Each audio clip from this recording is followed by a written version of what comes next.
All right, so we are back today with XAR again, and this is a basic alloyer setup. I will let him explain what he did.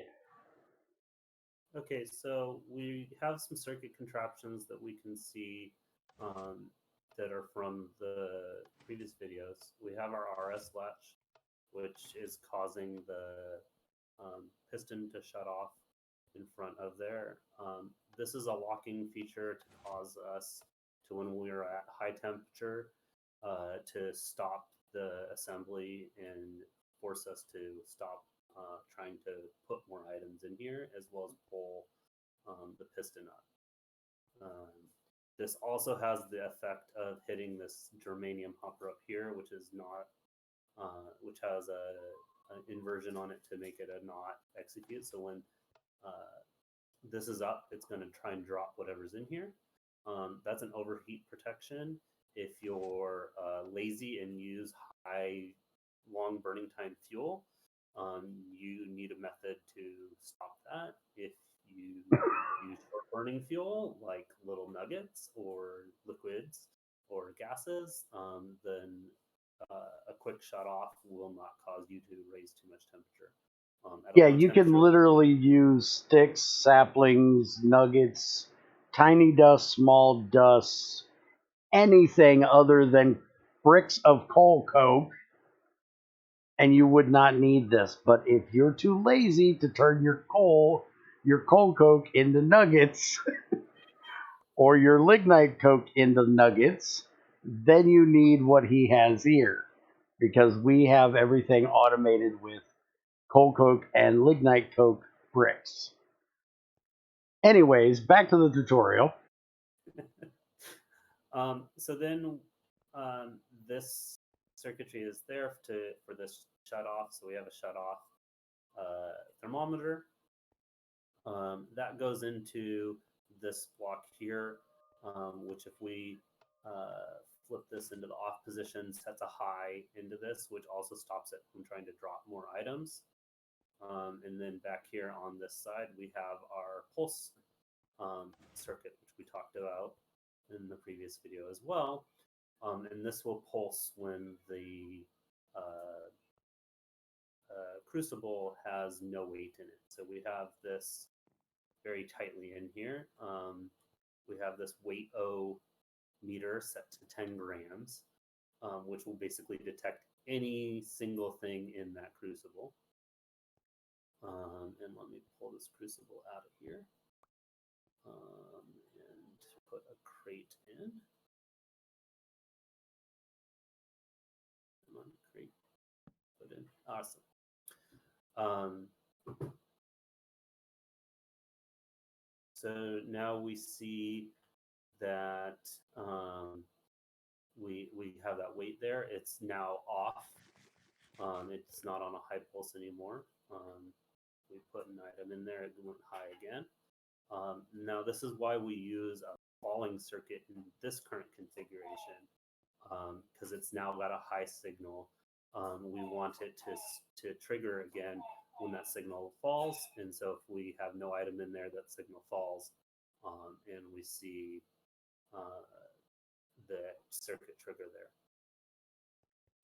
If we put things, so that builds up to the hopper assemblies up here. So our hoppers are set to emit a certain amount of items. This one's set to emit one. And then we have an itemometer on this one as well as the other one. That one's set to what, 3? Yeah, it's set to 3. Yep. So the circuit's currently on a low position, so we can make it go back to high. And should have gone back to high.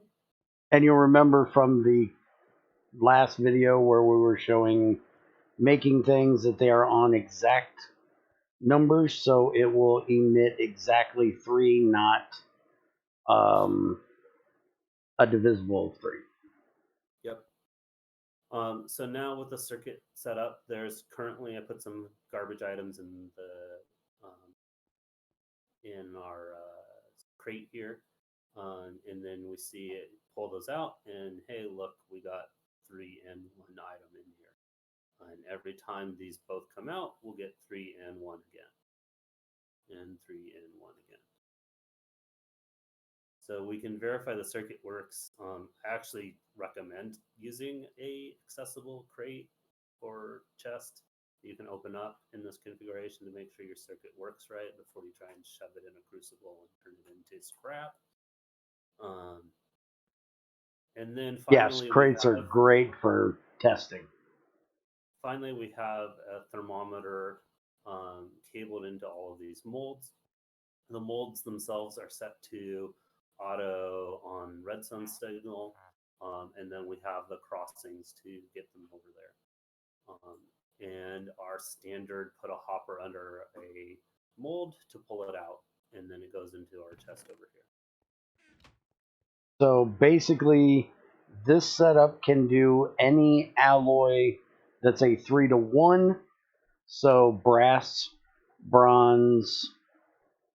You can change the hopper to a 2-to-1 and then do Invar. The only thing that has to be adjusted is the hopper set to whatever it needs to dump and the temperature for the thermometer and the temperature to pour. Yep.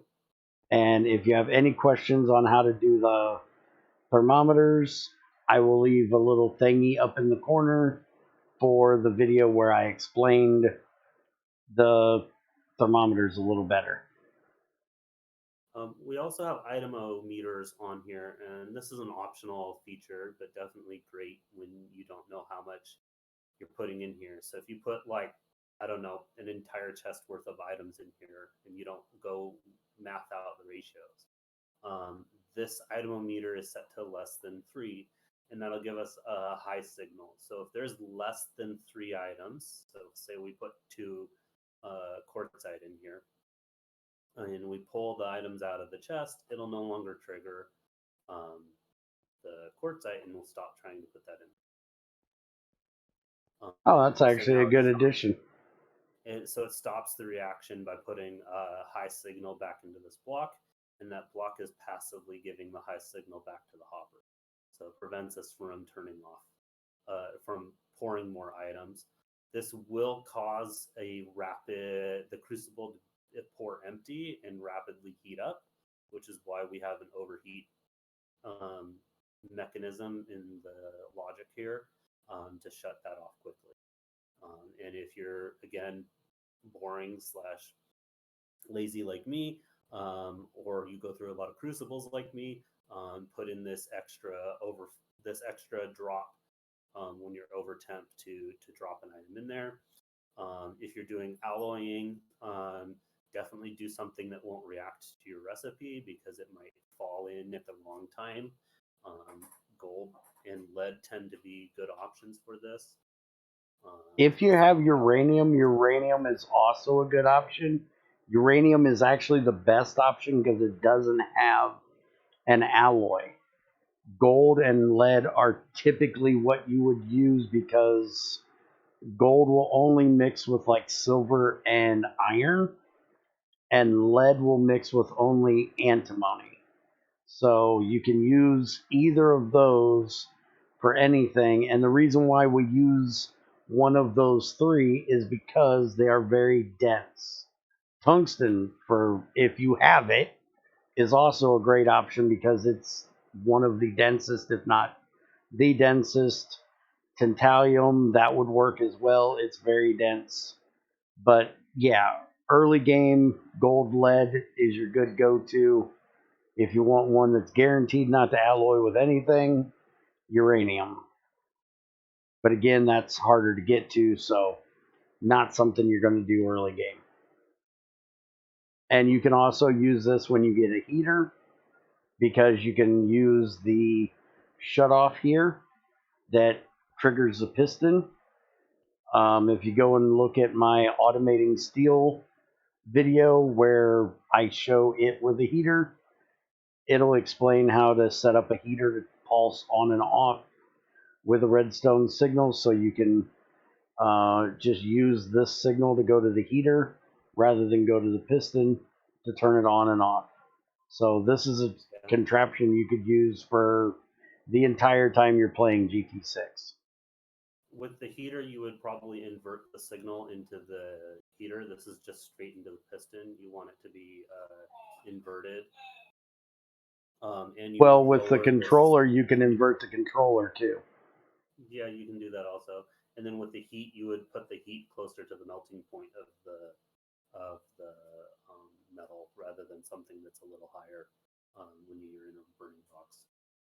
Yeah, because we use arbitrary numbers that are just a little higher to give it time to be able to pour and not turn off too early.